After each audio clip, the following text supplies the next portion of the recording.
All right, folks, we're back. Sort of. I didn't go anywhere. No. Okay. So this is the actual show program. It's not a normal grown man record night as you would normally see. A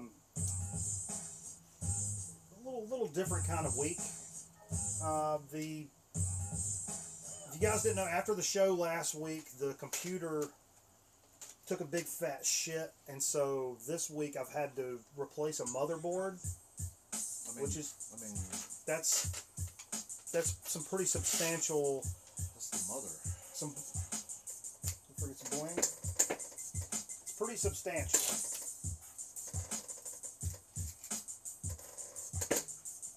Thing. Anyway, the motherboard didn't come until yesterday, and it took me a little while to get it going. I've started the process, but we're not quite there. I really just need this weekend to kind of hone it down. So we're doing this baseline, old school, grown man record night thing tonight with really poor audio. We're doing this off of a tablet. So we're making chicken salad out of chicken shit is what we're doing. Part of the GMRN Classic series. Yeah, this is a total throwback to like old school shit. Room audio shit. We're even playing some records that DJ Sean sent us. The Beat Stylist, you guys know him. He sent some stuff he produced back in the day. That's what we used to play during the show back in the day, and that's what some Sandy Terrell. That's what we're rocking behind us here. But yeah. Anyway, I appreciate you guys hanging. I wasn't even going to do a show tonight. I was so pissed off and like it's been really frustrating and shit. And I was like, man, you know what? I'm just going to cancel it and we'll just regroup and come back next week. But I've missed streaming this week. I stream almost every night of the week, and this week I've not been able to stream at all, and so it's just been nice to come back and hang out with you guys, and even given the fucking poor circumstances, I appreciate everybody chilling with us and listening to some room audio records and just hanging out and vibing. It's been a good time, so I needed it. I ain't gonna lie, I kind of needed it, so I definitely appreciate it. We got Jay stepping in with us tonight. By popular demand. Yeah. Apparently. Hey, what? You learn how to write jokes? Funny guy over here. You're a funny guy. Funny guy. Tell me something funny. I'll try, but I mean it's a little different. One may say that the computer may have inadvertently gotten drunk from all the like residual, and that's what kind of fried the motherboard. I think it was the cat hair stuck in the fan. Could have been. You know how computers get drunk? They take screenshots. I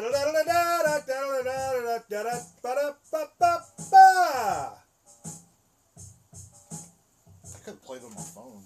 Yeah. That's the best I got. That's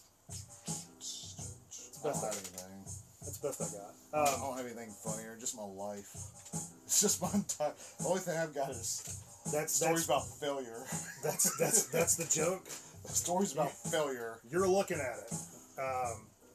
But anyway, hopefully, over the weekend I'll be able to square this shit away. And in a perfect world, maybe even by Sunday we'll be coming back with the Shelvin Show with like a real setup. It's possible. It's also possible that things are still super fucked up and we're not going to know what to do. And anyway, we'll figure it out. Appreciate the patience and the continued support. 100 doesn't go unnoticed. So I appreciate that. As the young ones say, 100. Jay, what you been up to?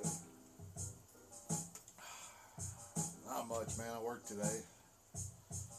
Just hauling that Zamboni around, slinging it, making the money. Give us a little more than that, but making the money. You know, making them greenbacks, teasing women. Slinging that ice. You up there teasing women? Making them greenbacks? Well, we did have that middle school camp this week. Computer looks like Vince McMahon's face right now. That's a pretty true statement, honestly. I don't get it. Smashed? Yes. What now? Mad? Angry? Can you make it? Can you make it make faces? Yeah. So yeah, this will be a little abbreviated show. We won't be able to do all the cool shit we normally do with graphics, and you know, we can't play marbles tonight, unfortunately. But you know, I'll make it up to you guys, I promise. What if you don't? What can they hold you accountable? Absolutely hold me accountable. I did want to mention. Pretty sure Mike makes this up, guys. You know, we're big fan. You like Hum, Jay? The band Hum? They're alright. Okay. I knew that one song. Our pal Nick Tronic posted in the Discord this week. Apparently, Hum, those albums have been kind of hard to come by. Well, the guy died. They're reissued. Which one died? Guy from Hum? Yeah. What? Are you sure about that? Or are you making shit up? I'm pretty sure. I don't know if that's right. I'm pretty sure. But this is what they're reissuing their shit, and Nick posted this. He said they're reasonably priced, so he would jump on it. What is reasonably priced? Double LP vinyl copies of Elektra 2000. You'd prefer an Astronaut, which is the one you would know that has you know, the I've got that CD somewhere. Do you really? Mm-hmm. And Downward is Heaven, Heavenward, and Inlet. So a lot of records. I don't know a lot of those stuff. Some nice like reissues. Some nice notes from the band, appreciating the support. So if you're a Hum fan, go check them out, man. I don't think I'm making that up, man. I think he's really dead. What? No way. Jay's making shit up? I can never tell. I think he's really dead. I can't show a picture. I don't even want to talk about this because I can't show a picture, but you dig on Supreme? You like Supreme shit? Mm-hmm. If you guys don't know Supreme, extremely limited streetwear brand out of New York City. Always releasing like super limited, like Drummer Dog. Huh? Yeah, Drummer Dog. Drummer Dog? Okay. But they're actually releasing a Techniques, Supreme branded Techniques 1200 Mark 7. I heard about this. Dude, it is so fucking dope. Go look it up. I'll post the link in the chat because pretty pricey. How many are they releasing? How many are they releasing? It'll be so. Dude, I don't know. Because that number's usually pretty low. The lower the number, obviously, the more rare. Even more so is take a look at that picture. Click that link and look at the picture, folks. It's going to be the resale on these things are going to be off the fucking charts. Yeah, people collect that Supreme stuff. Yeah, oh, dude, Nate Mars sent me a Supreme sticker in the care package he sent, a little VCLT, and I was not even really joking. It's a sticker about this big. I was like, that sticker is probably at least worth $20. You know? I mean, you can get some shirts like that aren't limited drops, like for fair it's a cool brand. Price, but anything limited though is going to cost you. I dig on limited drop. Like I tried to get Hype Beast brand. I tried to get on Supreme limited drop a couple times. It's pretty hard. It's hard. You got to have like some software. Oh yeah, you got to, or you get really lucky. Yeah, it's hard. I missed Travis Scott's because they didn't have my size and they booted me. Wouldn't let me buy anything else. White fin. I couldn't tell if that was. I don't know how that's done, but just seeing that logo on there, I don't know. It kind of that titillated like the 14-year-old inside of me. What logo? What he say? What logo? Supreme on that turntable. But so they're going to do. I'll read you what it says about it. Launch a turntable as part of the fall-winter lineup. Collaboration is in line with other models of the Techniques Mark 7. Fundamental changes being visual, of course. Supreme logo. They're also doing a Supreme Maxwell cassette tape drop in this. Bluetooth speakers, Harman Kardon stuff with that, and some Supreme COS Porta-Pro headphones. Way out of our price range, probably. There's also another. What do you guys think of this one? Look at this. Here's another turntable. Look at that. I'm gonna drop this one in the chat as well. Did you see where the Walmart exclusive brand George's is Leafs and limited Jay. Crosley's? Jay. I rock George. You rock the George? Yeah, of course. I wear them to work every day. Who doesn't rock Georges? George's khakis, man. But look at this. This one, this is a turntable that's from, it's like the Bob Marley inspired sustainable shit. So it's like all like environmentally friendly and shit with a nice like kind of wood looking. I mean, I'm not knocking Crosley's. I mean, turntable features an elliptical stylus, anti-skate mechanism, adjustable counterbalance, built-in preamp. Connectivity options include Bluetooth and RCA. which one is this? This is a Bob Marley. Made by. It didn't really say. I probably should have.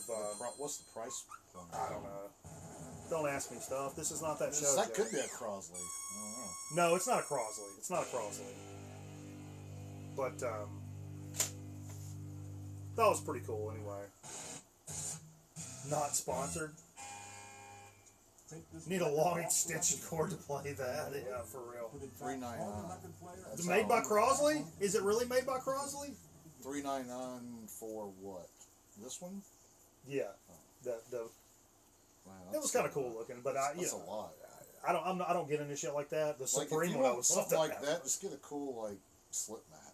Here's the problem though, like with the Supreme turntable, as much as I would love it, I also know 100% I would fuck that up. You always have to put that somewhere and not play it, and you can't. It's collectible. It's uber collectible.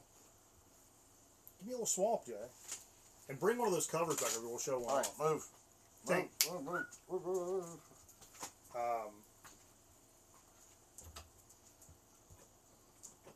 Yeah, I still need a pair of 1200s. I've been thinking about that really seriously, and then stuff like this where I have to kind of revamp the whole computer and like some pretty significant bills that have come down, and so yeah. But it's coming. At some point, I'm gonna need. Hand me the cover. I want to show the cover. At some point, I wanna upgrade to the 1200s because I think not only do I deserve it, I 100% feel I deserve it, but you guys do too because you guys hear what I'm putting out, and these are not high-end turntables we've been using for 12 years here anyway. Although they've done their fucking job, man, for real. Yeah, this is the stuff Sean put out. It's called White Shadows Hip Hop Instrumentality. This is volume 2. We got volume 1 over there queued up as well. But shouts to Sean. Sent these to us way back in the day. Some records he actually put out. I mean, they're like DJ like break records and shit. Super cool stuff. And Sean's a fucking beast. Sean's got a new track dropping. He's doing a remix of a house track, I think, coming out like today or tomorrow. But yeah, so I'll go on to some of the stuff that came out today, even though I don't have graphics and stuff to talk about it. I was going to play this tonight actually, but Aaron Griffin sent me a Spirits Adrift record last year, I believe. They got a brand new one that dropped today called Ghost at the Gallows. And when I listened to a good bit of this today, I have to say it was way more like traditional metal, probably considered like psychedelic doom, like out of Texas kind of stuff. But this sounded way more like traditional metal to me, and I dug it. This is what it says: ranging from mournful southern tinged acoustic passages all the way to aggressive speed metal assaults, which I could definitely hear that. But I want to say the one that I have was way more like down-tuned and like slow and grindy, but I may just be tripping. Who's transmitting love from Mars? That's Nate. That's Nate Mars. He's the one that says that you still don't know who he is. No idea. The one that sent the Supreme sticker. We're just talking about it. Oh, okay. Cool. Appreciate it. Remember on Sunday he says Jay still doesn't know who I am? I don't know what a lot of people are. It's not my job to be friends with these people. Moving on. So that was pretty cool. I checked that one out. If you're into shit like that, the Spirits Adrift record, check that out. I kept this list pretty short. This may be the biggest thing that dropped today, and I've been really impressed. I feel like I'm mentioning this label a lot. in the last few months and probably the last couple of years is Cleopatra. Cleopatra has done some really incredible reissues, in my opinion. Not only like in the punk realm, they do some really nice punk things, also in metal, and even just straight up classic rock. And I got a couple examples here tonight. This was my favorite I listened to today. The Vibrators. Demos from '76. Vibrators, early punk band that like British punk. And I knew the band, I knew the tracks, but I never heard the demos. These demos for punk rock demos sound amazing, absolutely amazing. So this stuff, let me see what it says here. Glasses are like. What do they call them? Just call themselves the Dildos. These are songs that would end up on the Monumental debut, as well as songs that were never recorded again. These tracks were only previously available as part of Demos 76 through 78 3 CD box set. I jammed this a great deal today in the edit suite. Had a really good time listening to it. This shit was fucking incredible. Really incredible stuff. So check it out. If you're a punk rock fan, get on Cleopatra for, you know, a song really for what it is.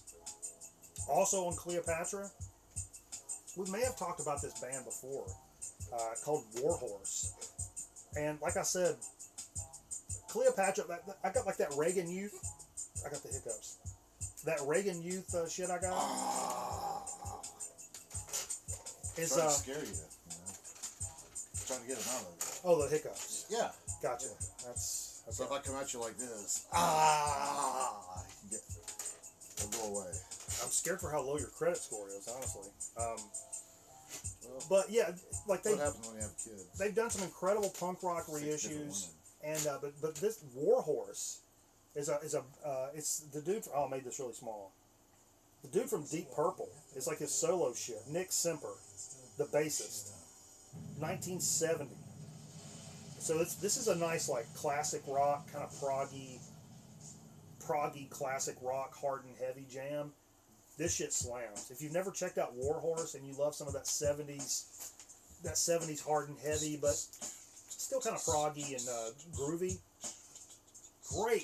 great stuff, man. Really enjoyed that. I jammed that quite a bit today. J equals jump scare.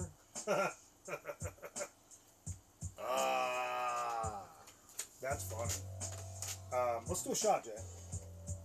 Because I got a big time. I don't want to say bone to pick. No, not a bone to pick. I got a bone to pick also. Do your hot take. My hot take is, I think this guy was coming around soon in the next couple of weeks. A lot of hype. Gotta speak up now. I don't like Jack Black and Tenacious D. Okay. I don't like Tenacious D. I'll just say it. I think it's stupid. Well, it's supposed to be stupid. I know, it's stupid. Like, why don't you pay your good money to see something like that? Two guys playing guitars trying to be funny? Well, they are fun. No, one of them's funny. The other one's fat and bald. Come on, bro. Looks like Jeffrey Tambor eating about a pound of Cheetos. I'll tell you a funny story about Tenacious D. The guy I played in the Five L's with, the other guitar player. He went and saw them at a local club, Ziggy's, and you know there was that hotel right there. So they got invited back to some party that was going down at the hotel. When they got there, like all the bands and shit were in there. And this was before Jack Black was famous at all. And apparently Jack Black was like super fucked up on mushrooms. And he ran up to James and like got all up in his face and he goes, "Hey man, are you bugging?" Like right in James' face. He's like, But yeah, I think Tenacious D's funny. I think they do a great job. Would I personally pay to go see like a funny band play? No. I just don't really dig it. I think the DVD. I think the skits and stuff they do are funny. The songs are funny, and I think they're incredibly talented. I just don't go out of my way to go see like. If I'm going to see something funny, I'm going to see a comedian. I'm not going to go see a band. That's just me. Their show 20 years ago was good. Yeah, I mean, I think it's good stuff. But aren't they a comedy act? Am I going to buy their albums and listen to them and like, I don't know. I'm not that guy, but aren't they a comedy act? Yeah. They're not a band. They're comedy. No, they're a band. They're incredibly like musically talented, for sure. But they're funny. Cheers. Yeah. Like, so are they a comedy act or are they a band? Can't be both. You can be both. The Darlings, incredible bluegrass band. Not working for them, you can't be both. The Darlings were their name on Andy Griffith, but the actual name of the band was the Dillards. They were a really good bluegrass group that were also just funny. They were a comedy act. So it's possible. I just don't see myself chasing that shit down. Minnie Pearl, she was a comedy act. I mean, Jerry Reed's got some comedy to him. We spoke about that last week, I believe. Roy Acuff, Not comedy. he was a funny guy. I think you may be thinking of somebody You ever else. heard that Roy Acuff joke? No. Wanted Roy Acuff across the street Why? because he left his fiddle over there. Got it. Steve forgot about what time the show started, probably. He's still on 1962, Tom. Slim Whitman, Weird Al band. Weird Al was a musician. Okay, so we're Tenacious D. No, Jack Black's a comedian, and he's tries to be funny in the band. But he's a good That's musician his whole and a good shtick. singer. That's his whole shtick, though. They do Like, guitar harmonies, vocal harmonies. I mean, they're all over That's the his whole place. thing, though. That's his what his whole comedy, like funny guy thing, is based around. Yeah, So they do it well. They do it Weird well. Al was like releasing records. So Then did they. and then he was funny. Like he wasn't a funny guy first though, like a stand-up comedian. Oh, but Jack Black was playing music before. He didn't just all of a sudden pick up a guitar. But he's been around. Jack Black's been around a hell of a long time. Like, was he in this band before he was famous? Yes, Like, yes. so in like '97. When James saw him, he So was like- not. He was not a movie star. So in like 1997, well, no, 95. Well, he was in Cable Guy. What was that? 95, 96. He may have done some bit parts, but he was not like famous. Like, so Tenacious D was around in like 96 ish. Probably. I'm not sure, but It just kind of seemed like that's like what his whole bit's kind of around. around what? Music. Yeah. Like that's his whole. Comedy act, and though. music melded That's together. his whole act, though. Yes. But I wouldn't consider Will Al a comedian because he was a musician before he was funny. Yeah, but he grew up playing music, so yeah. One rides the bus. No, but he was like a phenomenal accordion player, though. Like Sure. a real legit accordion player. And like an opera singer. Yeah, so he was a musician. Is what I'm saying. Like, and he just happened to do it funny. Yeah, but you never heard any of that shit he did before. You would What shit? his virtuoso accordion shit. None of that made him famous. It was the funny shit. I know, but he wasn't funny before he was a musician. Is what I'm saying. Was Jack Black funny before? Yeah, he's a comedian. He's a stand-up comedian. I don't know. Yeah, Boyd, bass. But I don't go for that stuff anyway. I mean, in general, like, in terms of like going to shows or buying the records, I just don't do that. I tell you what, I'm waiting on Steve to do my little topic for the evening, because I want to get your take, and then that'll be the pivot point. We'll bring Steve in. What's your topic? State of record collecting, 2023. What are you going to talk about? State of record collecting. We'll talk about what we played first. So most of you guys are around. We're just started playing shit, man. Most of you guys are around. We're around. Are around.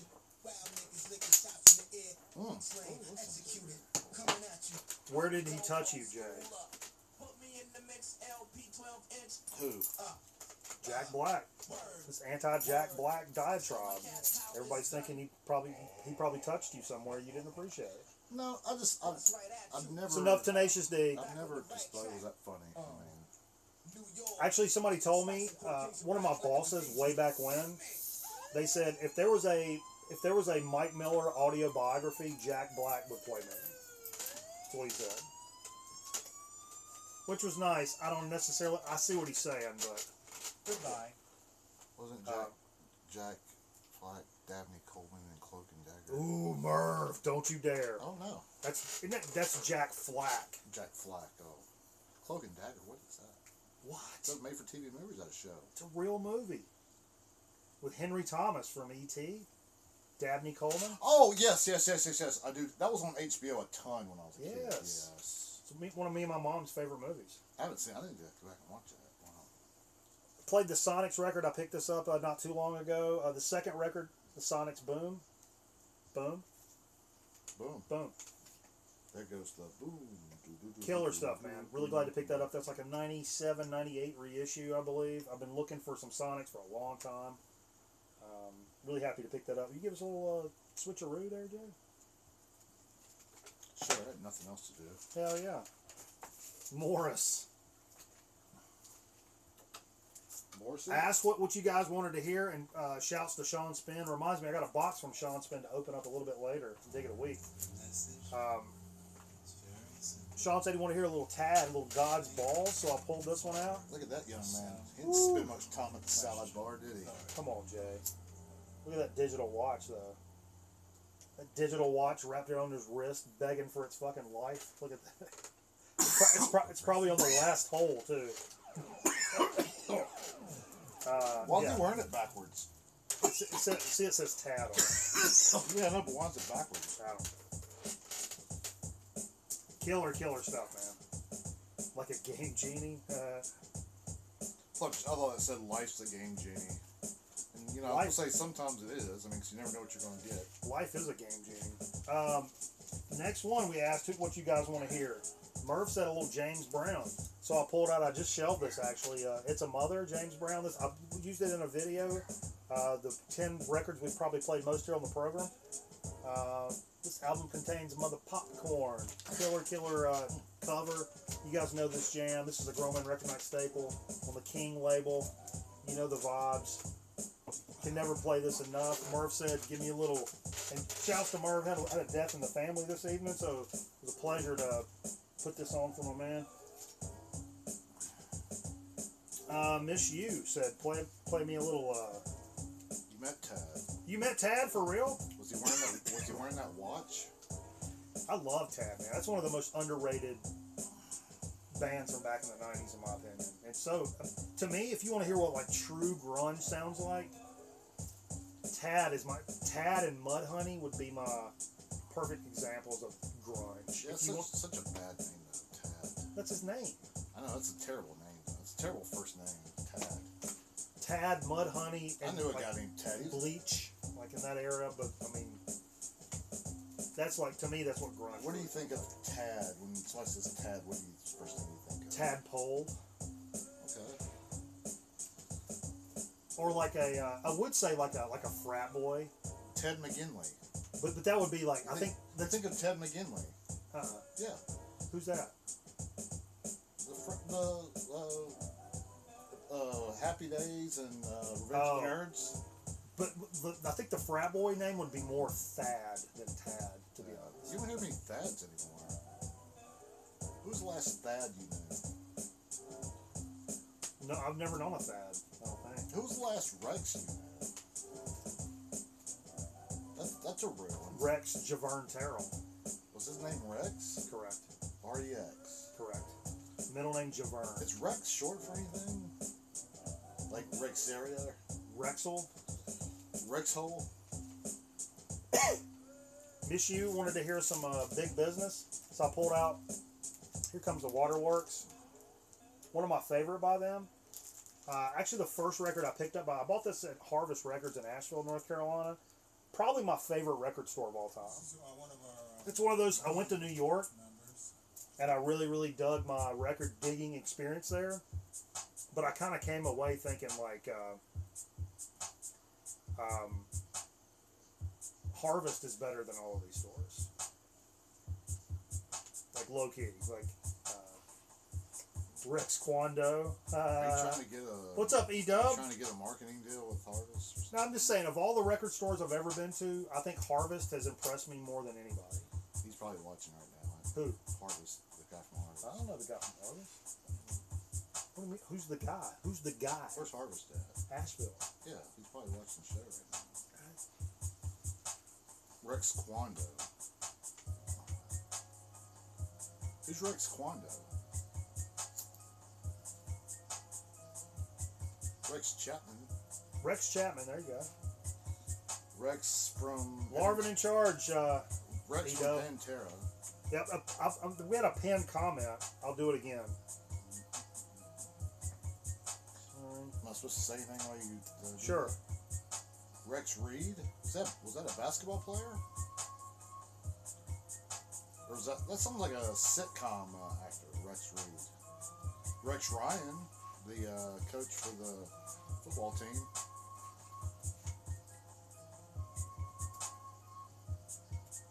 So I'm posting this Rex Manning. so I can pin Sorry it. for the poor audio. High class. So, Napoleon Dynamite. What's his name, Rex? Empire Records. Was there a Rex in that? yeah. That was Rex, what did you just said the name? Rex Manning. I haven't seen a lot of movies. That's your statement? You're just going with that one? I didn't see a lot of movies. I haven't seen Empire Records before. You've never seen Empire Records? Dude, Was it good? Liv Tyler in that movie? I've never heard. That's worth it. I don't want to get crass here, folks, but Liv Tyler and... I mean, I've seen it on television, like... Jesus Christ. Like, I've seen it on television, you know, and caught like 20 minutes or Yeah, anything. it's not an epic movie. It's good. It's corny in places, but... It's about the epitome of 90s movies, though. What's the one that was real big singles?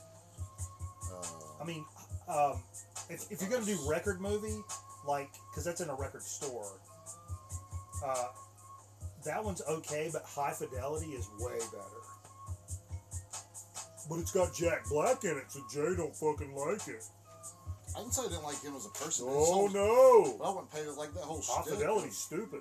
Well, that whole shtick of, like, he plays the same character in everything he does. You know? Sure. Even in King Kong, he played the same character. Sure. He plays Jack Black. He's not Errol Flynn. Of course he is. He's riding that Rex fucking... Kwando, Napoleon Dynamite. Which one was he?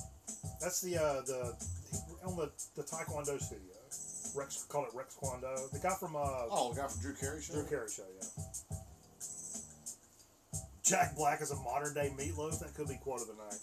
Yeah, Jay hopefully he ends up like the story of Meatloaf. pulled a little cheeky thing and jumped in the chat to be the first one and said play a little 1984. And I was like, you know what? I've kind of been vibing on a little Van Halen lately. I wouldn't mind that. I've actually really been kind of on a little bit of a Van Halen kick lately, which has been a little while for me. And this is the first like modern rock and roll record I can ever remember hearing and really like falling in love with. And it was really the Jump video is what did it for me. To me, that's what it's like. Oh, that's what a rock star is. That's when I saw like I kind of want to be that. You know what I mean? Yeah. Running around, jumping around on stage, and acting crazy, and Yeah, man. chasing poon and whatnot. Man, you know, you should listen to the record after that since you like the synth. Which one? 5150. It's a real synthy record. I've listened to a little. That's a Hagar record, isn't it? It's the first Hagar record. 1986. Okay, I had this thought. Like I said, I've been in a little bit of a Van Halen thing. So I'm sitting in the car listening to classic rock radio, and I have this thought because there's one of the Van Hagar tracks come on, and I'm not opposed to it. I like the earlier stuff better, but I'm not opposed to the Hagar stuff. But I was noticing like you could tell the tone changed when he started playing like the Ernie Ball Music Man shit, you know? It had this... Well, that wasn't until 91 when he started. Yeah, but it had this... Eddie Van Halen's tone changed. You could feel it. And to me, they became much more of a. Well, he changed his own tone every record. Not the point. They became a grown-up band. It felt like music for grown-ups. When Hagar came in, it felt like music for grown-ups. Where before, it felt just like raucous rock and roll, you know, killing liquor, screwing chicks. I'm sure, but to me, in my mind, when I hear it, the sound, the tone, the production is a lot more polished and like sounds like adult music. Sounds like, you know, when you're like in your 30s and you're like, I'm going to the Van Halen concert. Like Air Supply, kind of. No, more like Aerosmith. But yeah. I don't. Just notice the IT inventory on Mikey's laptop. No comment.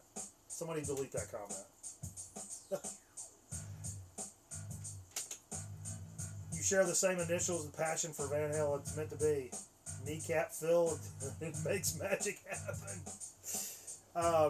Here's something we don't really do on Friday nights, but I felt like this was such a fucking wild card of a show that I'm totally on board with doing it. Fred was like, you got any...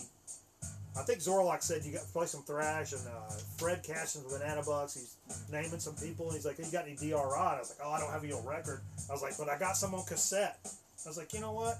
Fuck it, man. So I played a little DRI crossover on cassette, and I have to say, just sitting here chilling, like, this shit sounded really good for a cassette. Shane, I'm not coming when you come down here. Just because of that comment. What'd he say? It's overrated. Van Halen's overrated? I mean... Okay, Shane. Have another one. But yeah, this is... I think I picked this up at a thrift store, but... I saw Van Halen 3 also. So killer. It was one of the worst... It was probably... What was? Van Halen 3. The tour. Is that the one? What did you buy the bootleg of?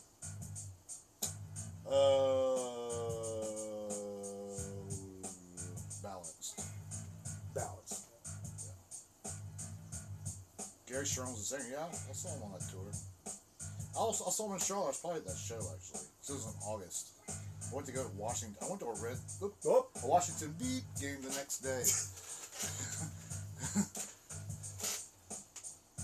That's fucking funny. Yeah, I remember that. It was on Thursday night. Who said play some Beasties? I can't remember. Was it Zorlak? Somebody said it. This is my... I've got some old bullshit, and I've got solid gold hits. I don't have any, like, the studio albums on vinyl.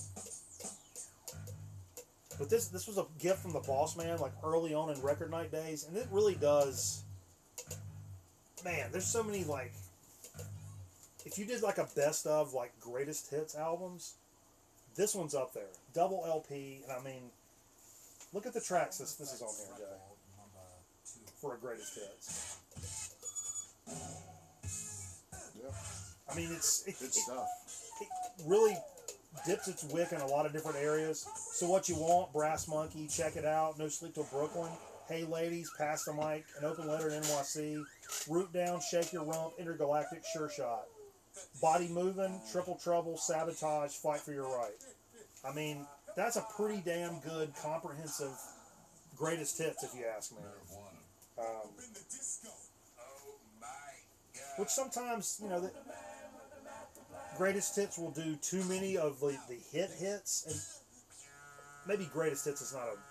Well, this is called like golden greats, or solid gold hits. But it's enough stuff that weren't like radio hits or like super popular that you want to hear all of those. And even when they're like out of order, even though like we were doing when we were listening to that, you're anticipating that next song that's off the real album. It's still a perfect like little vibey shit. When you want to hear some Beasties, it's a great thing to put on because you get a little everything, man. Opinions are like granny porn, not for everyone. That's funny. Oh, I don't like granny porn? Depends on the granny, Jay. Depends on that fucking granny. Yeah. just got an original 90s pressing of Hello Nasty for a steal. Holy shit. I bet that one's tough to come by. Tough. What's up, Greg? My friend said that VH3 had the best album cover because it shows exactly what it felt like to be a VH fan the day it was released. I mean, I've heard worse records, like by other bands. Yeah, It's but not that bad of a record. is that one of those? In the grand scheme of things. Here's a great topic for like a VC video. Like bands that you get, you love the band so much that you give passes on shitty records. Is that one of them? If another, it's not that shitty of a record in the grand scheme of life. If that band comes out and the name of the band is Rats Skeller, do you like the record? I mean the single. What was the can't do it all without you. Because like Without You. I Like heard the title track was a good song. I heard Chromie, like on the converse of that, I heard Chromie D mention back in the day, like Converse. Black Sabbath, Born Again, and everybody shits all over that record, right? But like, if that came out at the same time, but it had some other different band name on it, would you have dug it? You're like, yeah, fucking probably. It might not have been your favorite record, but it pales in comparison to a lot of Sabbath records, obviously. Yeah. But like, hearing it, you said this was from some other band, you would have been all over it. Yeah. But I think there's another artist I think of that way is Beck, and I'm a huge Beck fan. But like some of the later Beck albums that I've been excited about and then listened to and been like Colors, like okay, and it grew on me. I was like, this is kind of poppy, and after my fifth or sixth time, kind of it pops up in my like mix or whatever, and I'm like, all right, man, I can vibe on a few of these songs. But truth be told, if that had another artist's name on that, I would have thrown that out the fucking window right off the rip. I would have never given it a second chance. So I think that's a good topic for a video. Not mad at Born Again. Your copy's still a little rough. I have that one. I need to get it. I need to get that. Art Linkletter had one like that. Fuck. He sold me a TV one. No, he made me choose between a TV and a VCR one. Now I got the VCR. I got the microwave. You know, Craftmatic adjustable bed. what was the lady's name? Jane.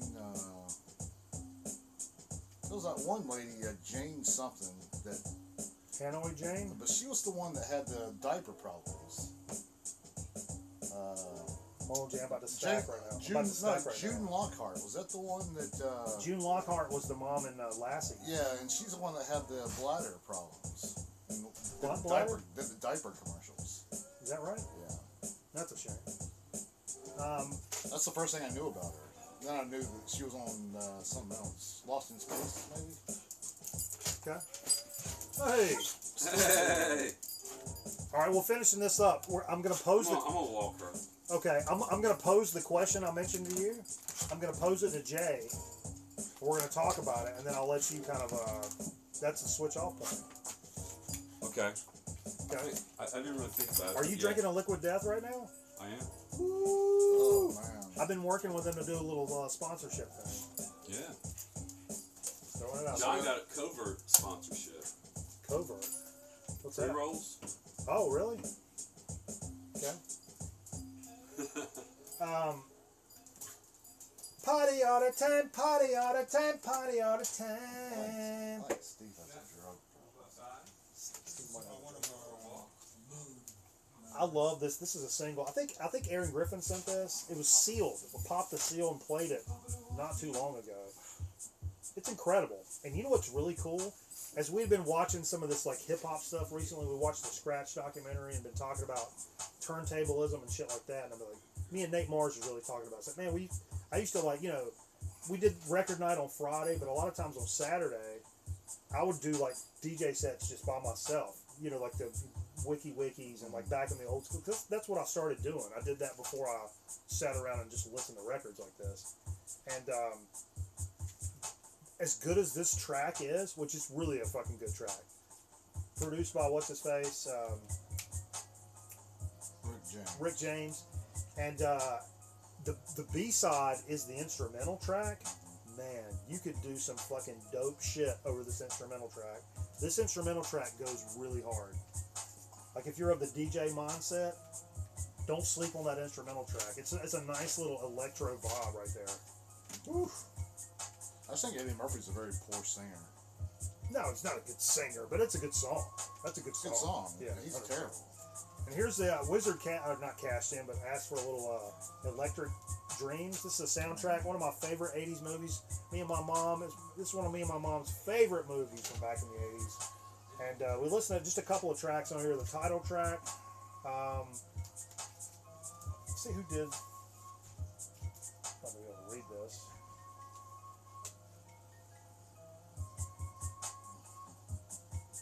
I can't see who did that. And the second track was Jeff Lynne, actually. Oh yeah, Jeff Lynne is all over this. He does a lot of the music on this. Of course he is. But the first track is, I can't see who that is. Philip Oakley, I believe. Yeah. But the second one we listened to. The Eurythmics? No. Is that Jeff Lynne? Come on, Jeff. Who's Jeff Lynne? Yellow? Yellow, yeah. What's the guy from the Eurythmics? What's his name? Stewart. Annie Lennox. Stewart. Dave Stewart. Ron Stewart. That was what we played. Harry Stewart. All right, now serious question. Serious answer. Well, Alf's playing behind us. A good dude in the VC. A good dude in the VC had a nice little video I watched today. Reverend Rock and Rollin', right? Church of Jesus Christ and even more Latter-day Saints. I hope I got that right. But anyway, I like the Rev. He puts out some great content. A lot of it's a lot more centered around more audiophile type stuff or whatever. But really dig his videos. Very creative. He's a funny guy. And he put out a great video in the fact that a lot of people were kind of complaining that, and I've been guilty of this too. Like, this is one of my rubs against like audiophiles. It's like, man, you guys keep fucking repressing and the same like fucking 4 or 5 albums. Like, you're missing so much music, man. You're gonna die and miss all this great music that's out there. You're still only listening to the Beatles and Steely Dan, and you're gonna miss so much great music. That's kind of my general attack from that side. But he was like, had such a positive approach to this. It's like, think about this compared to like if you've been collecting records for a long time. So I think me, you, and Steve's he's bought records for a long time, but we got back into it. And she was a shellac guy. Yeah. But we all roughly got back into it at about the same time. Say 2010. Maybe a little earlier, maybe a little later, but around that time. And he made the great point that the people that complain about, the stuff that's being released and whatever, and there's a reason, because they're popular and they're desirable and whatever. But just thinking about the state of collecting records, if there's something you're after, especially if it's a little more of the down the middle ilk, like Zeppelin, Beatles, like that kind of stuff, you can go out nowadays and pick up a definitive copy. I mean, let's not think about price for the moment, but you can find, if you're after something, you can probably find it. And made the point that, like, you can walk through Walmart and find a copy of John Coltrane's A Love Supreme that's actually like a really, really nice copy of that record. And he said, like, if you'd have told me that 10 years ago, I would have thought you were smoking crack. And it's a very, very good observation that as much as we shit on how much vinyls got out of control, as much as how much it cost, the availability and the convenience of being able to buy stuff is incredible nowadays. It's like anything that sells, people will find a way to make it cheaper. But it's not even cheap because a lot of the stuff is still it's really pricey because some of the real issues and that's what sticks in some people's craw. I mean, But you can go if you want to. Look, I'm tired of picking up Zeppelin 3 copies and I pay money for them, but I get them home and they pop and they skip and whatever. But it's a nice copy and it's from fucking back in the day and like whatever. But you can go out and buy something that's like really nice, sounds really good, that you could be really happy with, and kind of be done with it. What's your thoughts on like the state of record collecting today? As that kind of, as we've seen it, we got into it when it was like you couldn't just do that when we started, and the things that were available may have been a little rougher shade.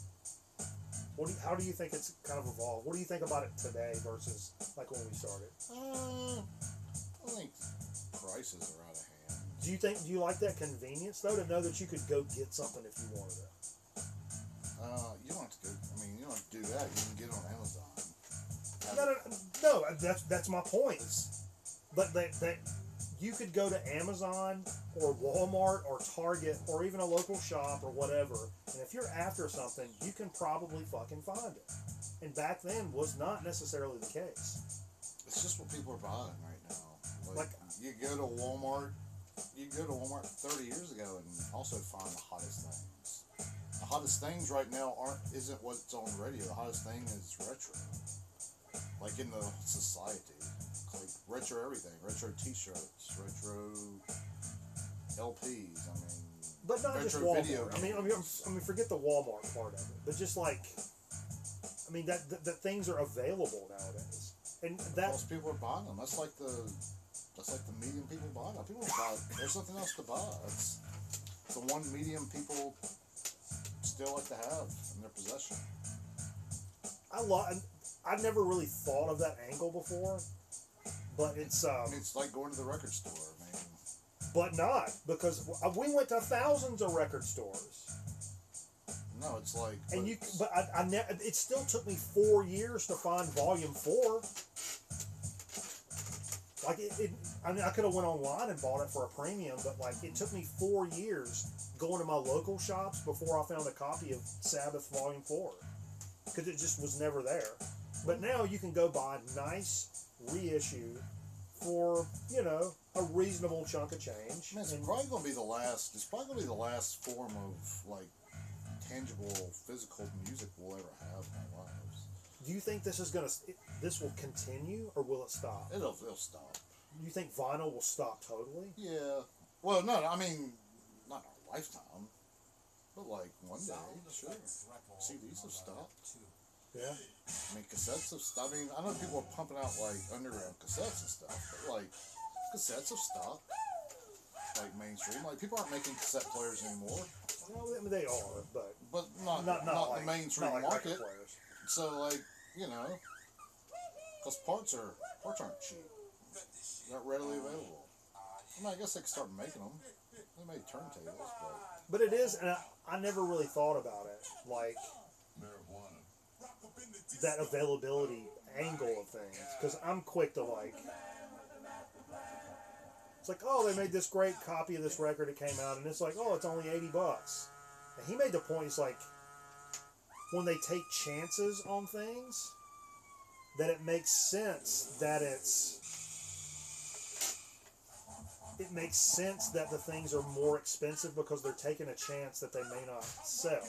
If it's not Steely Dan, the Beatles, whatever, like the stuff that they repress all the time, and you put that time and effort into like properly remastering and stuff like that.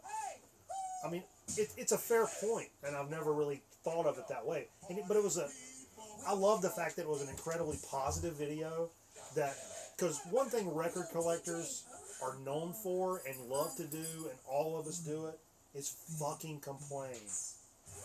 Complaining about prices, complaining about people jacking stuff up, or you can't find this, or it's a limited edition, or like whatever. We all complain like fucking hell. And the truth of the matter is, compared to like at a different time in collecting, we have the moon. You can go to Amazon and just pop, and buy anything you fucking want to. And that didn't used to be the case. You just could not fucking find it. Sure. Currently, it's a renaissance, but in the future, you'll just order your vinyl on demand. Yeah, that's probably not far off. Every record store I go to, everyone under 30 is buying CDs. Really? Yeah, I haven't seen that. That's interesting. That's interesting, and it may be the next the next move. It's digital, so I can see it. I mean, And because it's, you know, it's the next kitschy thing, and the young people are always. It's funny. That's another point. When we first started collecting records, like, if you went into a local record store, it was like old, bald, divorced men with glasses kind of shit, you know? yeah. And then you go into another, you know, like, fast forward a few years later, and it's like young little hipsters. You run into your ex-wife and her, whatever she's called. Oh, back then, I think it's still illegal back then. Is that a true story? But yeah, it's an interesting take, and I liked it. I liked the, but it, you know, I wanted to get everybody's take. I'm saving my main take. I mean, it just comes down to like record companies are just trying to make money. This is the last way they're like really making money. Yeah, but I think a lot of that, like the, well, you're record right. companies, artists, really. You're right. Record companies are making money. But I think some of these, you know, you can make a nice deluxe version of something that sounds really good, and you don't have to play that game. Which some of us, like me, I like playing that game of like I found this. Yay, I found this. Yeah. Oh, Because validation swipe bot. Are you a real person? Because I don't envision a band like Helmet. You know, like they're not getting huge checks from Spotify. No, nobody is. Yeah. Well, there's people that do, I'm sure. Like I don't think I saw an attractive girl in a record shop until I was 10 years deep into collecting. Yeah, exactly. But I mean, there are people like the big time like A-list artists probably are making enough on it. Yeah. But like your favorite average bands from the '90s or whatever, they're not making shit. Well, here's the other side of that So story. they're re-releasing them on vinyl, which is hot right now to make money. I mean, Yeah, but not just releasing it, but releasing nice versions of stuff that you can like for not just hipsters to go buy because it's trendy, but for regular collectors that are tired of this, you know, the mediocre stuff that they may have found over the years. You can go buy something that's nice and clean Sure. and deluxe and whatever.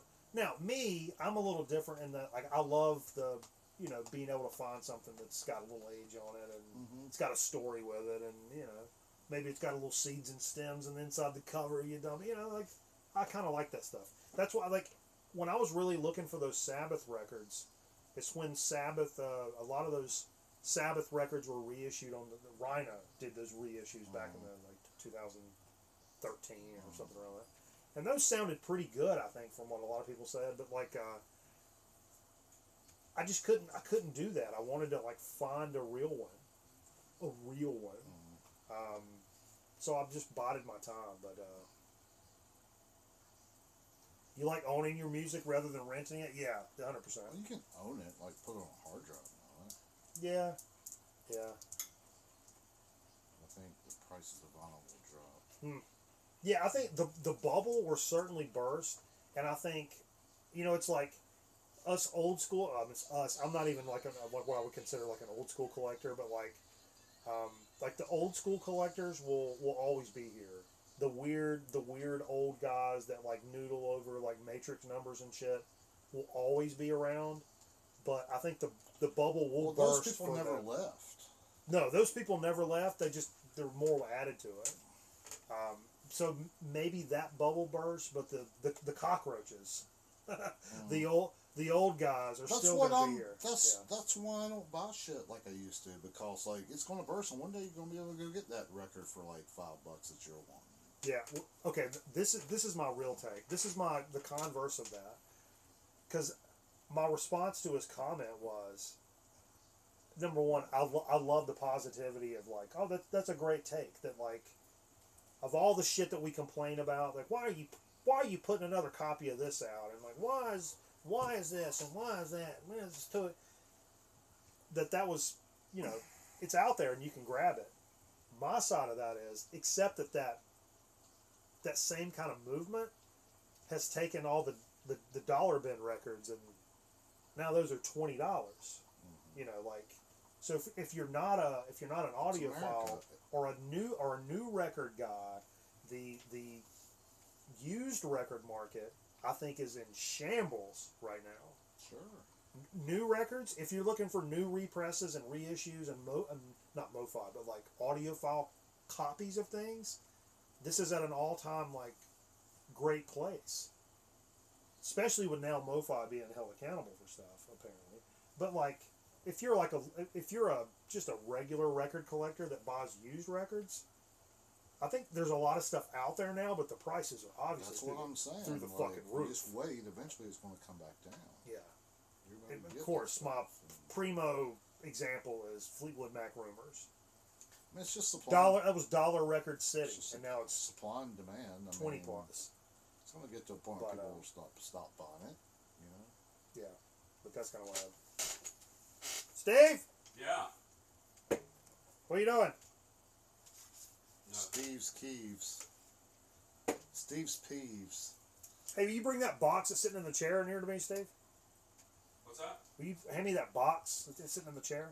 I think Steve's putting a cigarette out. What box? I'm sitting in the chair. Underneath the camera? No, in the living room. Are you on mushrooms, Steve? I No. believe he is. He's on liquid death right now, bro. Hey, look. Okay. Hey, switch that record, Jay. You got a knife? Yeah, we'll figure it Oh yeah, out. you got wheel your knife around. We'll figure it out. Pull Actually, I don't know exactly where it is, but we'll pull figure your it out. knife out. Do some tricks. We got tricks. This is an experiment in mind formation. Information. Forming, controlling, operating your mind and your brain. Let's hear Walk Among No, Us. I didn't. We saw Camel City Blues, so they're really good. Confuse, unfocus your mind. What do you show? So, what's your take, Steve? Record collecting now versus like when we started? Like, I mean, you've been collecting a long time, but like, you know, we both Yeah, we got back into it about the same time. Yeah. we And did. my point was now you can, or Reverend's point was like, it's the availability. Well, now it's more like, you know, CDs were, or you know, products of the time are where if you need Brown there. Bomber, yours is all beat to shit, you can go get one. I mean, that's great. It's great. I mean, but yeah, there was a time where, you know, it was really all about these little mom and pops, and you know, Wuxtree and Athens, and you know, there weren't many other places. You know, Goodwill now and then, but you know, it was before people were selling drugs at Goodwill. yeah. Yeah. That's what I was saying. Like, I mean, I hate the way it's affected like the used market, because I think that's kind of shitty right now. But like, to be able to, like, if you're after something, you got something stuck in your craw, you can probably go find it. When I started collecting, I wanted all the Aphex Twin records, all the Boards of Canada records, all the Melvins records, all of those three artists. Yeah. Every single one of their releases that you could find on like eBay, they were over $200. Right. All of those have been repressed now, for the most part. Not all, but for the most part, that's readily available right now. That is a beautiful thing. So this is working. Sure. I mean, this is what it looks like, but it's all room. Did It's all you room spin audio. vinyl? Yeah. Yeah. And the audio was fine. No. Okay. So you did room like. Yeah, it's room audio. Okay, And that's what we're doing right now. We're still doing Oh. the same thing. So it's the mic. It's the mic on the laptop. No. This is just Well, I will speak to the back of the room. correct. Did you bring stuff for Dig of the Week? I'm hot. What? Did you bring stuff for Dig? No, I don't have any digs. Well, I did. I got this in the mail right here. United States government standard. Deep Track Zach, what's up, baby? What were we listening to? some shit from Sean. Those are some new beats. No. The old beats. The old beats. Oh wow. Since we're playing actual records. Nice. Yeah, I love that shit. Yeah. I was like, well, if we're gonna do like actual records in house, and we're playing Sean's shit, like back in the day. So I got a box from our pal Sean Spence. I was gonna save it until we actually had a fully working thing. He's like, you know what? After your computer shit, this make sure you up. And I'm like, all right, bet. It's funny. This music makes me think of Boss Man. Yeah. And it's funny that I think that because he disappears. He disappears. He vanishes, and then he'll show up. Like tonight, I posted a picture of my wife's new office. Really cool place. It's got a greenhouse and a balcony. And people were commenting, "This is cool." And then there was some woman I didn't know. She's like, "That's so wonderful. Like to be with your parents, and I'm going to go live with my parents." And who said that? It's some Chinese woman, I believe. And the leech pops in and goes, "That's so wonderful. You keep being awesome. Love your parents." It was obviously, or she said, "Send me your whatever. Send me a friend request." Look at this. She wanted a friend request. It's a Mike jumped in out of nowhere. I don't know if this is like a heavy magazine. Whoa, that looks super cool. What's in my bag? What is this? Heavy. I'll tell you what it is. Why heavy? I'll read that later. I can't see right now.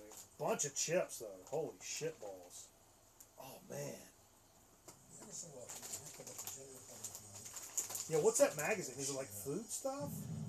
Or just like, show that off if you can. Well, this was like a poem or something that has like, what camera am I using? This one here? Yeah. And it's like, I guess photography maybe? That's pretty awesome. Every shot is super dope in there though. Look at these chips. Community snacks. Chili lime fuego. I'm gonna pass you some stuff too so you can hand these up a little closer. Oh wow. This is like I was about to say, I gotta take these off. I just can't fucking see, man. No, I'm gonna go with it. Shoot. I was gonna say it's like an Asian Cool Ranch, but that ain't no ranch right there. Oh, it's like shrimp, Doritos. Looks like Cool Ranch color bag variant, but Does it have any English on the back? prawns Yeah, move your hand so you can see the shrimp. There we go. and white wine.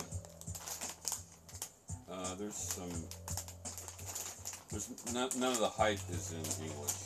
Wow. Just the ingredients. Made in Taiwan. Look at this little gentleman.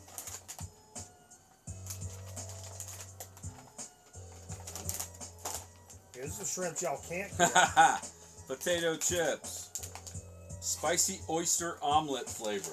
What the fuck? No way. Yeah, that's what it says down here. Somewhere down here. Oh wait. Spicy oyster omelet flavor. Wow. And Thought look, these might help with the chip chat. USA. Oh, I don't want to give away stuff. USA. USA. Oh, some more stickers too. Holy shit. Yeah, he's gonna give me some dope stickers before. There's a picture of one of those little red finger peppers on it. Another one? Numb and spicy hot pot flavor. What? Numb and spicy. Numb and spicy. N-U-M-B. Numb. What the hell? Hey, hold this up. What the motherfucker say? This is really hard to do. You got screen full over here where I'm trying to aim, and then Yeah, there's a delay. So Doesn't show the whole screen for whatever reason. it's all right. Hot pot flavor. Yeah, the pot's like one of those like stew things, right? I don't know, man. And that's numb and spicy. Wizard says he had an oyster omelet just recently. Really? This is some Bisley flavored wheat snacks. It says remix. I don't know what the remix is, but holy shit.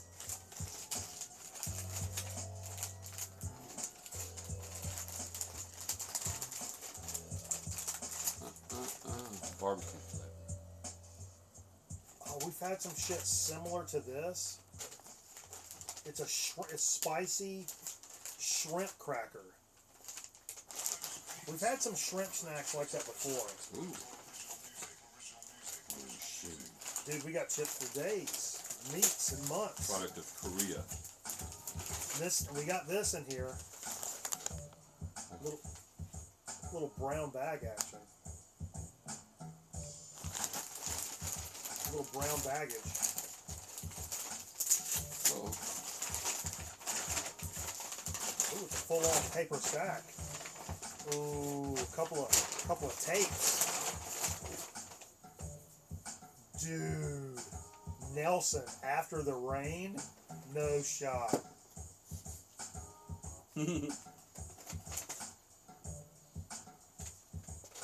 Ooh. Oh, and man, one I've actually never seen. I'd be really interested to see this. Another Day in Paradise, a Larry Clark film. James Woods, Melanie Griffith. Look at that. The Bonnie and Clyde for the 90s. Siskel and Ebert give it Oh shit! 2 thumbs up. You might not want to do that. No, I wasn't trying to do that. It fell in my hand. I've never heard of that. That'd be right in my damn wheelhouse. And this is a screener copy trailer, not for rent or sale. Oh really? Mikey thought these may help with Chip Chat. That Nelson VHS was given to me years back. I opened it and never played it. Hopefully, if it ever gets played, hopefully it never gets played. Is that what it says? Just found Another Day in Paradise. My favorite Larry Clark film soundtrack. Holy shit. And it has a bonus that includes a Clarence Carter music video. Interesting, the tape says Another Day in Paris. Oh yeah, pull the tape out. Guess the tape says Another Day in Paris. There's a Paradise? It's like a misprint or something? Larry Clark. Huh. Yeah, Another Day in Paris. First time I've seen it. Plus a screener copy. Take care, Sean. Hey brother, thank you so much, man. What a great dude that Sean guy is. Yeah. You not subscribed to Sean Spins on YouTube? If anybody's got a link to his YouTube channel, if there's a mod that can do that, I'd really appreciate it. But great dude, great taste in music and film and art and skateboarding and everything, and fucking even better dude in general. But hell yeah. Mikey throwing the box will be released in 3D at a later date. Yeah, you can pick up your glasses at 7-Eleven.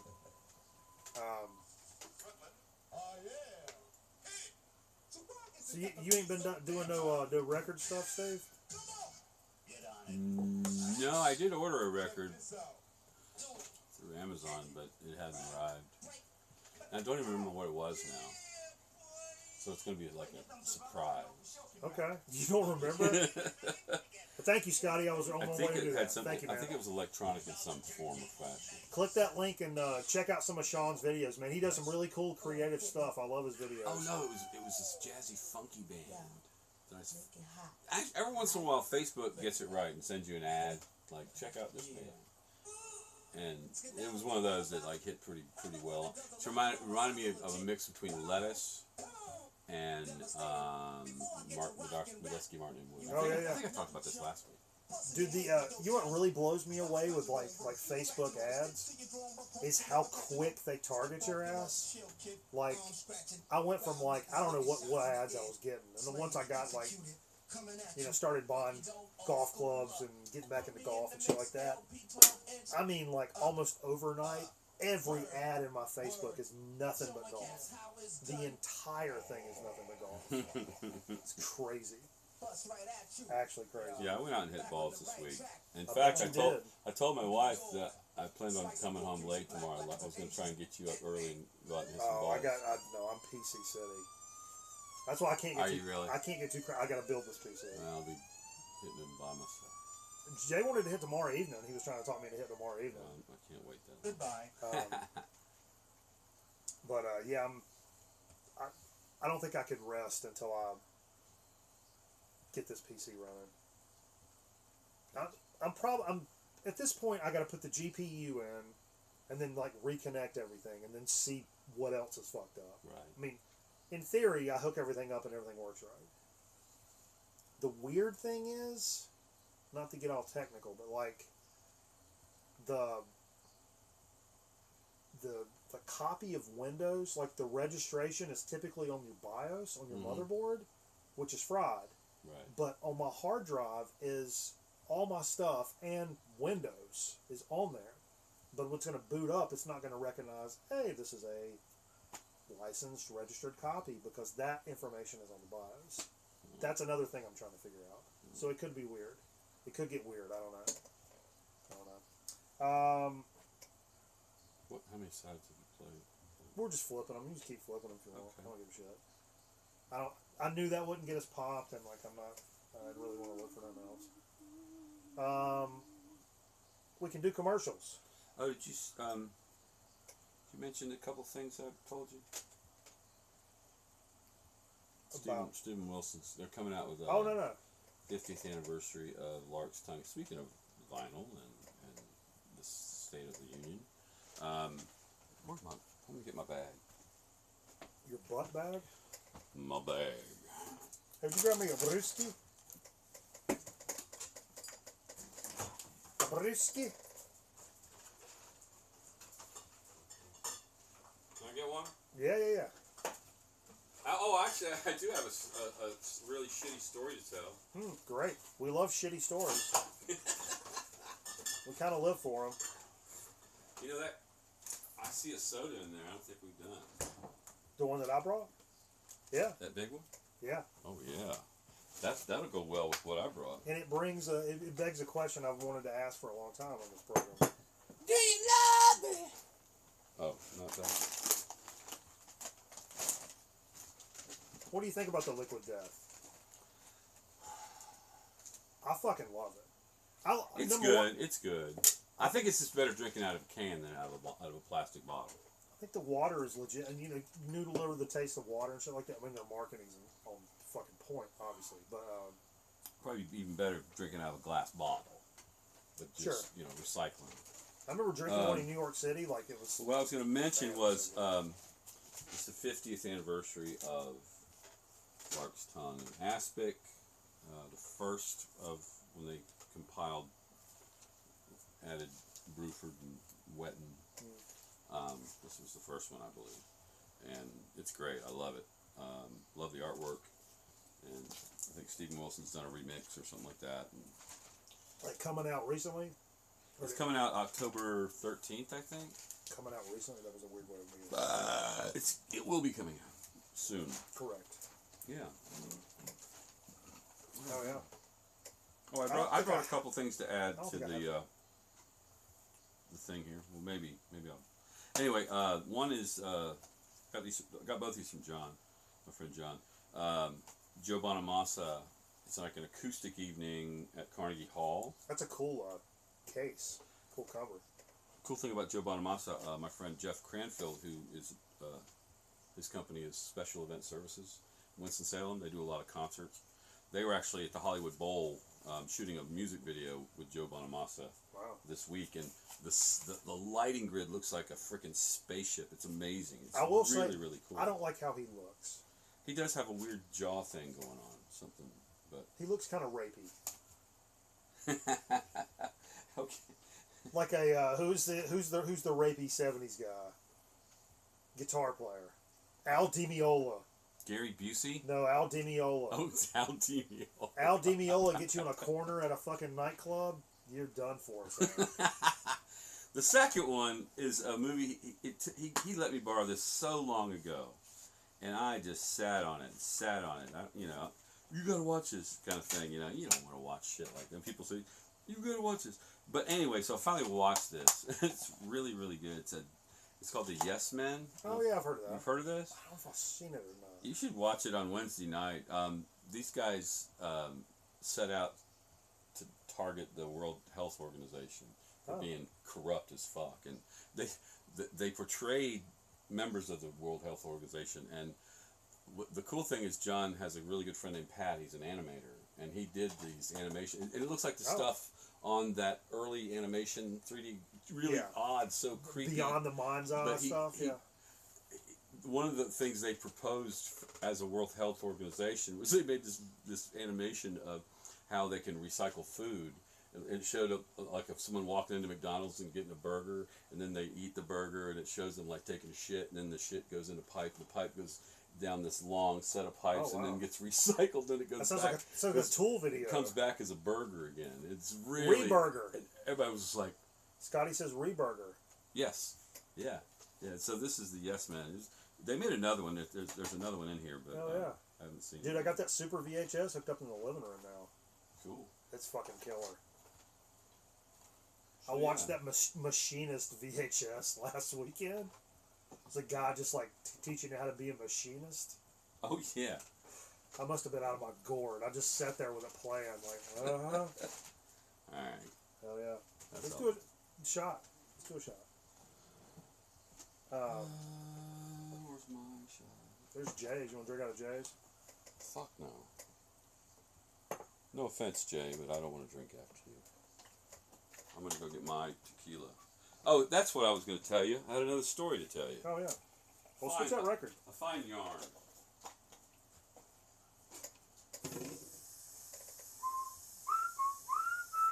How's everybody doing? I hope swell. Bum, bum, bum, bum, bum, bum. We do have a So to Speak and Chip Chat coming up, folks. We'll likely... I don't know if we'll keep going after the program or not. We'll see. We'll see. We'll have to bide our time here. With it not being like good audio, I don't know. Will you take that for a second? Sure. I'll be over there. Also, don't want to like have to flap my gums for another like I've been flapping my gums since 8:30. Motherfucker's throat gets raw. You know what I'm saying? Know what I'm saying? Universal mind, all times wake up, all times. All right, what you doing, Steve? Where's the story? I gotta hit these fries real quick. Fries. Yeah. There was They have a mind. that Foothills tasting room. That's where I went. Yeah. They got a food truck out there. They make some really good food. It's actually Foothills food truck. And on that note, let's get back to the They program. had a vegan banh mi. My wife had that. Oh yeah. But these fries are loaded with bacon and cheese. Butt bacon.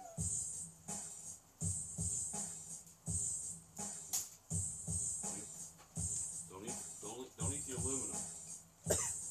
Aluminium.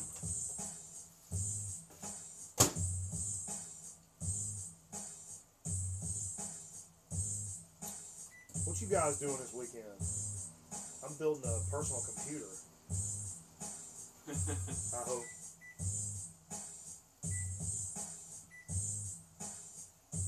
I ain't got nothing else to say, Steve, so I'm just waiting on you.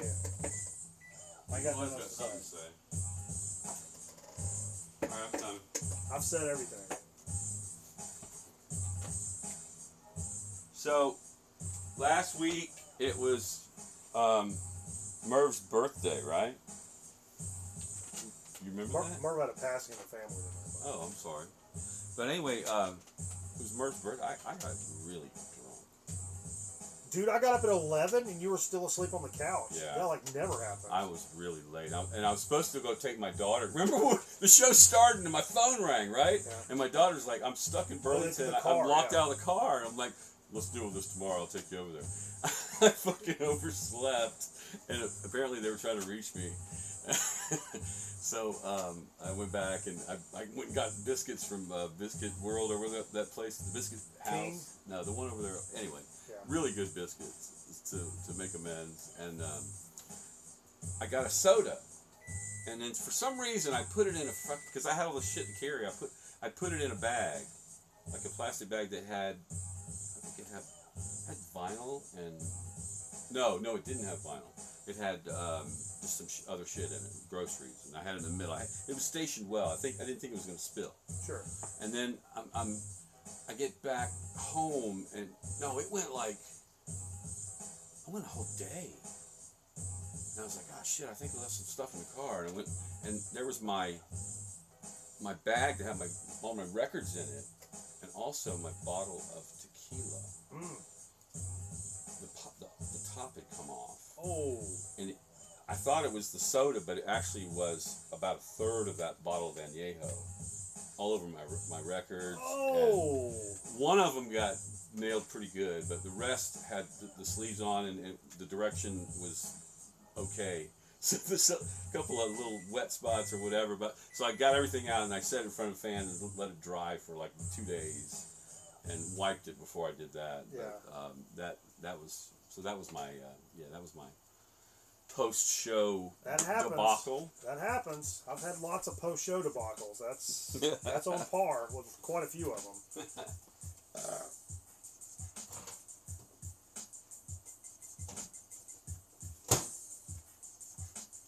Let these cool off. Yeah, we do have to do a shot We're first. gonna do a shot. Yeah. All right, hold on. That's a fucking fork. In the drawer. No. We've got plastic ones in that drawer there. This one. There's a yellow box with plastic Oh, I forks. see.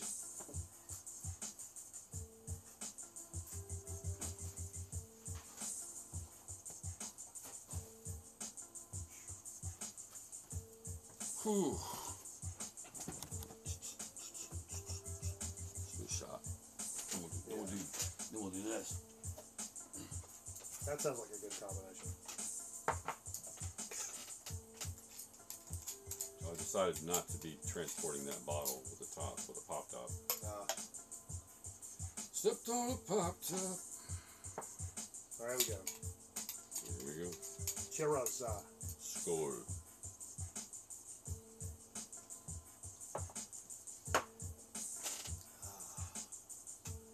Silicon Beachy. You know the mushroom capital of the world? Is this a trick question? No. Also the chip capital of the United States. Pennsylvania? Yeah? Didn't know that. Huh. Interesting. What part of the show are we going to do? We did Dig of the Week. Or we're going to So to Speak. Or we're doing commercials.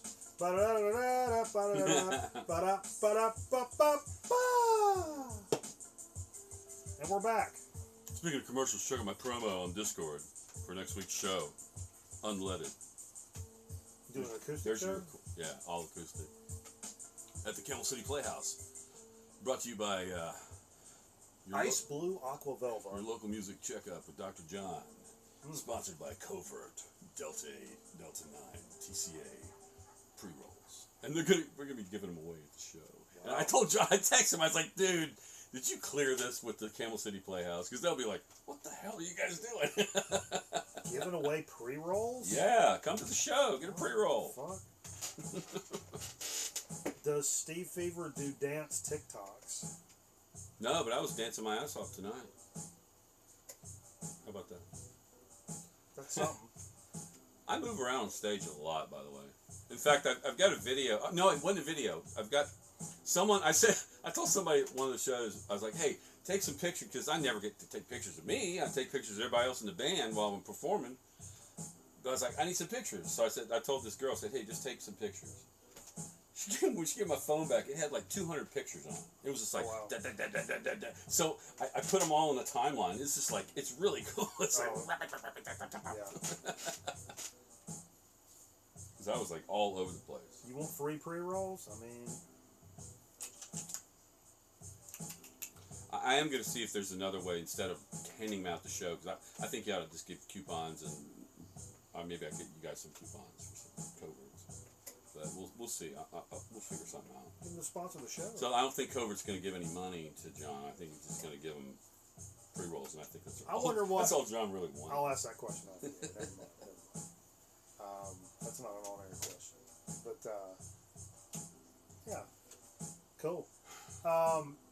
So, so to speak, what are we going to do for so to speak?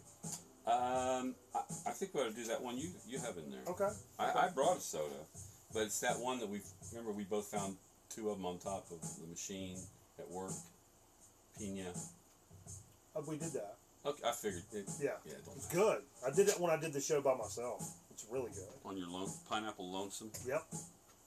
That pineapple Fanta. Yeah, it was incredible. But this soda begs a question that I've wanted to ask the community for a long time. This is a brand I really trust, but also it's much like when we first started doing Chip Chat. I'm like, okay, does pork rinds count? Do pretzels count? Can you do like those like corn, the pop chip things? Do those count? Like, For what? that's what I always thought with, like, you know, different chips. But Count for what? for chips, do pretzels count in chip chips? Look. It's actually what we're doing is the salty snack industry. True. Can they hear me? But that's what it is. it can get, you know, I think there's a jumping off point for sure. But anyway, I've always wanted to do on this show, and I never thought like if it really would work, for so to speak, is the French sparkling lemonades, which I fucking love. We've done the Italian Pellegrino. We've done some a couple of different ways, and it's always been a little like mixed response of like, that's not a soda. Well, here's one that's gonna like completely flip this on its ear, because it's exactly that, but it's an actual fucking soda. So fuck Say, off. well, you're not a soda. It means that bottle. I've already teased it now. I can't wait. I'm coming over here, motherfucker. Hold on. So it's a frosty classic lemonade. Lemonade. And I looked at the ingredients. Number one, it's pure cane sugar, but it's sparkling water. Oh, is it? Yeah, it's carbonated water. It's not So root beer? this is a Like, because they're known for root beer. yeah, correct. Frosty's What the hell is that on this? What is that? some kind of oil or something. What? It's really close to your laptop. Yeah, it's okay. That koozie got. I mean that. The next day. But anyway, a frosty classic lemonade, but it's sparkling. It's a carbonated beverage. Smells amazing.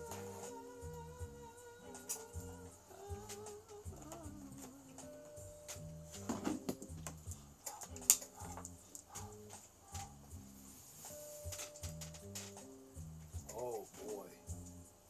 Thermal grease? Yeah, it's a It's possibility. got food starch. Wow. I'm going to tell you right off the rip, That's going to make a great mixer. it would absolutely make a great mixer. Well, that's what I'm fixing to do. I don't know about you. And I'm going to tell you why I love this so much. And I love a lemonade. And I miss country time. well, here's the thing, even with like country time, I love it, and I love eating lemons by themselves. But I don't like a lemonade on the back end, all of a sudden like, nick. So it's like so fucking tart, you're just like, god damn. I don't know. I like a good tart lemonade. I don't like that. If I want that, I want to fucking eat a lemon. This tastes like lemons, but not. It doesn't. Squeeze my lemon till the juice runs down my leg. It doesn't go crazy. That's really good. I don't think I've ever seen Wanna that. fall right out of bed? Hey, yeah. I've definitely not seen it like in my local store like recently. So that's good stuff. Lemonade and tequila. Oh yeah. Where'd the lid go? Here, Oh, I got it ready. Yeah, that's good stuff, man. we'll spill it. Classic lemonade. Highly recommend this if you run into a frosty classic lemonade. This big old 32-ounce bottle. Highly recommend it. And the Try that. oh hell yeah, that's great. That's good stuff, man. Really good. Impressed with that. And that's not of it's not a Coke or a Pepsi, but actually these were on sale. This was a fucking $1. $1. Food Lion? Yeah, for Yeah. a 32 ouncer. Yeah, it's cheap shit. So Frosty is I would call Frosty a premium band, but it's like No, someone bought the name. It's probably not what it was like back in 1984. no, but still it's but still uses cane sugar and not corn syrup. So So here's the loaded fries. oh okay, It's your fork. butt fork. And once, Oh, well, oh, I was going to say one side has no bacon, but that's not the case. Here are the, I'll show you guys. Here, Loaded you should take that. fries. What's that? That had a tremendous amount of head hair on it. This one? No, the one I just used. I got it next.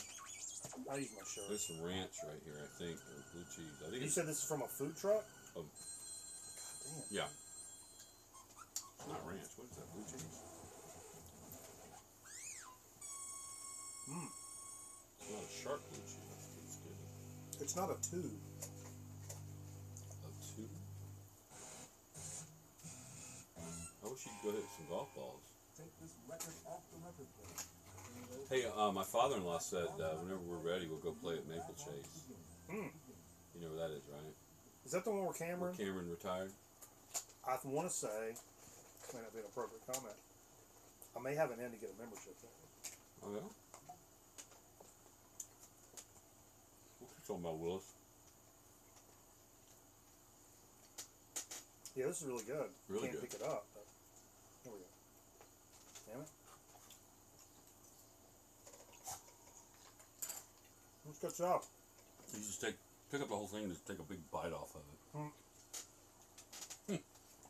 It's really like bread and just break it. Brett, Brett's it. did you bring No, it? looks like all the bacon's hiding on the bottom, by the way.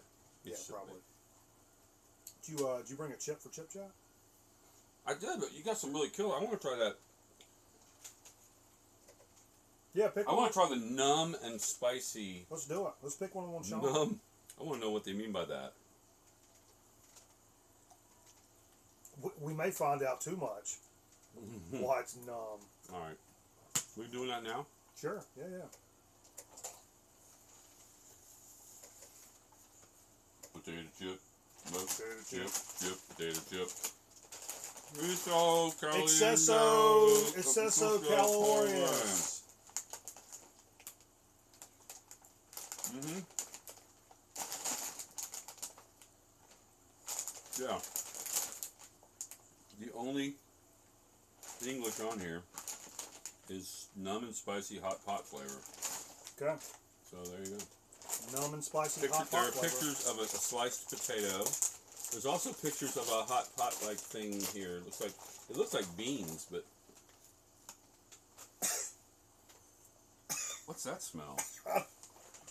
It's like no, that's like a green thing. It's like not cilantro. This is how COVID started. Smell these chips. Smell these chips from Asia. Yeah, COVID.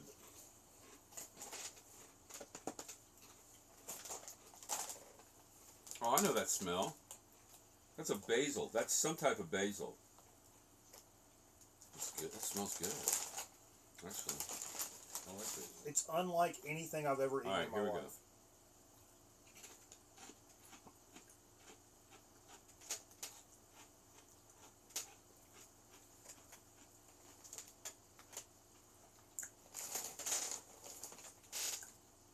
Oh wow. Those are really good, but in a very, very... In a lot of ways, this might be one of my favorite chips.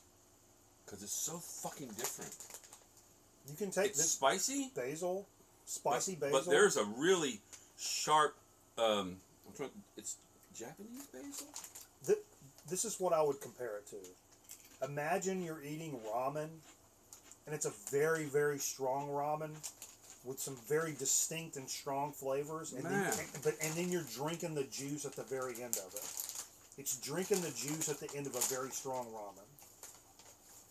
basil, spicy. I'm gonna have to go to the Asian market and find these. Yeah, those are good though. And again, like after doing over 800 bags of chips, like something that doesn't taste like literally anything else we've ever done. I will say, That's incredible. I'm gonna show this picture that before I just try to describe what I'm seeing. It looks like a bowl of beans or something, or mung beans. But you know, to me, it looks like a bunch of cockroaches floating around in this thing. Let's get into it.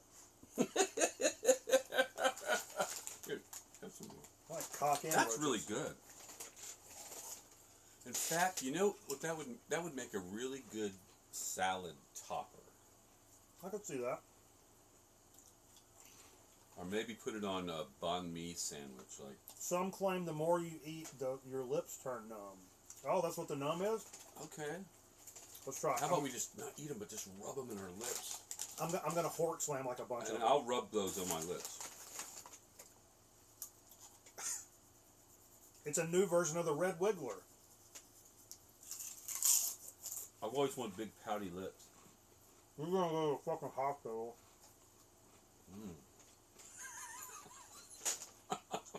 What happened? Well, I got these. What happened? I got these chips from Asia, and I took them and rubbed them on my lips really fast, and now I have this rash. What the fuck's wrong with you?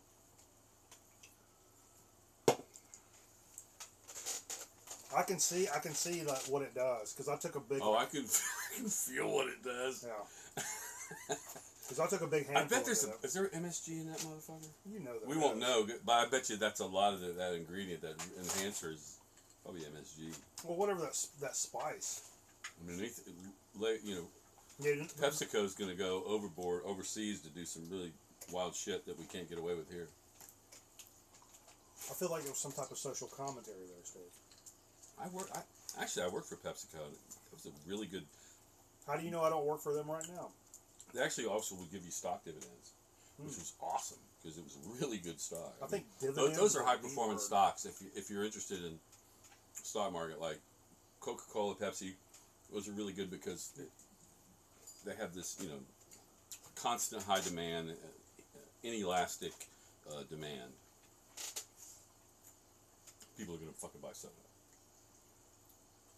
Point of diminishing returns. The highest inelastic demand would be heroin. Cigarettes probably right below that. Correct. Got them at a Japanese supermarket. Oh, you two would love the store? Oh, yeah. I love an Asian market. Jay was just talking about going over to the one in Greensboro that he's been to recently. All right, well, that's the program. Girl, you shouldn't mess with me. I mean, do we play more music or no? You are. I brought a couple records. I was going to play. Well, I actually brought half of all my gear because I need to practice. But I brought Led Zeppelin 3 because that's what I need to practice. Okay. That's a lot of acoustics. I was going to bring physical because I want to play Brahmar, which is not Branja-stomp, which is Brahmar song. But Brahmar is on physical. It's a really cool. Just instrumental that Jimmy did in like an open C tuning. The same tuning you do for Friends. Yeah.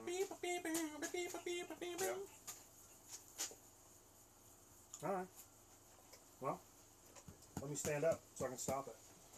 You guys Stand up and stop it. You guys want to hang around and watch? I appreciate everybody hanging out for a fucking weird record night where shit doesn't sound right or work right or act like things normally do, but. And that's funny. I had to be here because I won't be here for the next couple weeks. Well, I told everybody, I was like, you know what? As much as I wanted to just scrap this whole night, I was like, these shows where this shit like this happens, these are always the ones we end up remembering. Yeah. You know what I mean? Oh yeah. Storm, or when Cam.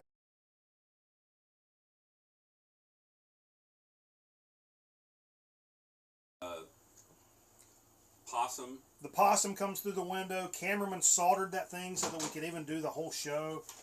Lots of love to Sean for sending the box. Lots of love for you guys hanging out, and during the evening. If you want to hang around and listen to a couple more record thanks albums. to the other Sean for the beats. Yeah, and Sean's for the beats. So stick around if you want to hear a couple more records, and we'll jump out of here. But I'll have to stop the stream and bring it back up. So yeah, hit refresh in like 10 seconds, folks.